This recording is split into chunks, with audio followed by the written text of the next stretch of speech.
राधे राधे, जय श्री कृष्णा, जय जय श्री सीताराम। मानस पीयूष बालकांड।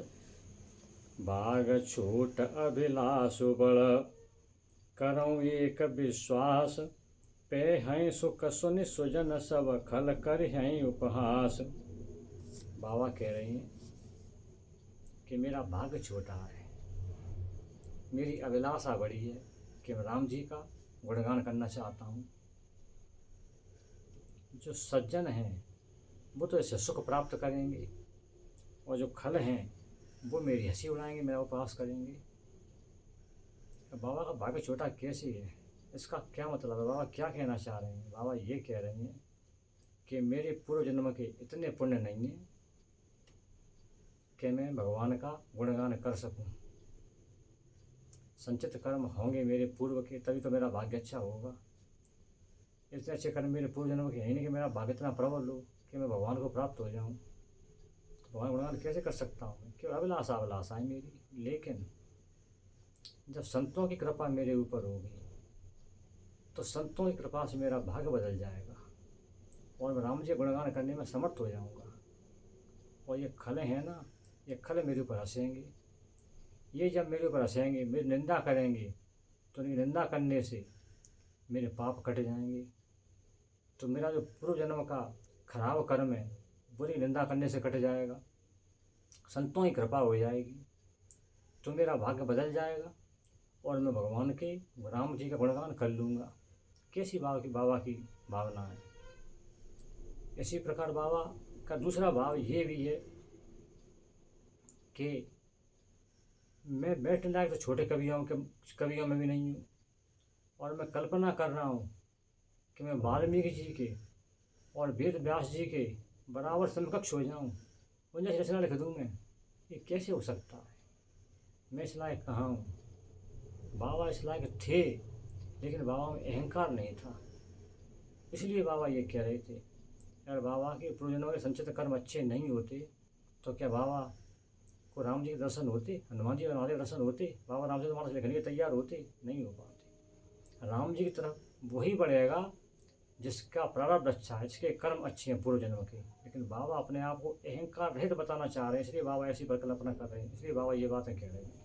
अब खल परिहास होए हित मोरा, काक कहें कल कंठ कठोरा। जब खल मेरे ऊपर हंसेंगे तो मेरा हित होगा। जिस प्रकार कौआ कोयल की आलोचना करे तब भी कोयल तो मीठा ही बोलेगी ना, क्या फर्क पड़ेगा कोयल पर। जिस प्रकार कोयल कौए के अंडों को गिराकर अपने अंडों को उसके घोंसले में रख देती है और कौआ उनको अपना बच्चा समझ के पालता रहता है, बड़ा करता रहता है, और वो कौआ कोयल की बुराई करता है, उसके प्रति कठोर वचन बोलता है और वो मीठे वचन बोलती है।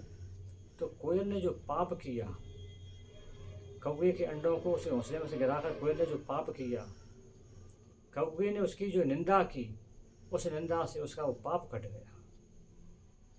इसलिए बाबा यहाँ कौए की, कोयल की का सिक्वेंस बना रहे हैं अपने आप से कि खल जब मेरी बुराई करेंगे तो मेरा पाप अपने आप कट जाएगा।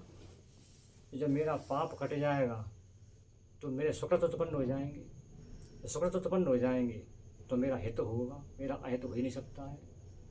इसलिए इनको बुराई करने ही दो। और ये बुराई कब करेंगे? जो सज्जन लोग हैं वो मेरी काव्य को सुनकर, रामचरितमानस को सुनकर खुश होंगे, खुशी खुशी पढ़ेंगे और ये मेरी हंसी उड़ाएंगे, ये मेरी आलोचना करेंगे। लेकिन मेरे उपहास भी, मेरी हंसी भी कब उड़ा पाएंगे जी? जब इनके हृदय में खुद खुशी होगी, तभी तो ये मेरी हंसी उड़ा पाएंगे। कोई किसी की बुराई करता है, किसी की निंदा करता है, तो उसके दिल में कितना सुकून पैदा होता है। कुछ नहीं मिलता उसको, उसके दिल में कितनी शांति पैदा होती है बुराई करने में। तो वो सुकून इनको भी तो प्राप्त होगा। सज्जनों को सुकून मिलेगा मेरा काव्य पढ़ने से, इनको सुकून मिलेगा मेरी निंदा करने से। दोनों प्रकार से मेरा हित होगा। इनकी वाणी को कोई सुनेगा ही नहीं। ये कहती है तो पागल है, ये तो निंदक है, ये तो बुराई करती ही रहती हैं। सज्जन तो कोई बुराई कर ही नहीं रहा है, सज्जन तो सारे काव्य को पढ़ रहे हैं, तो मेरे सज्जन तो सब मेरी हाल मेरी प्रशंसा करेंगे, सब लोग मेरी प्रशंसा करेंगे।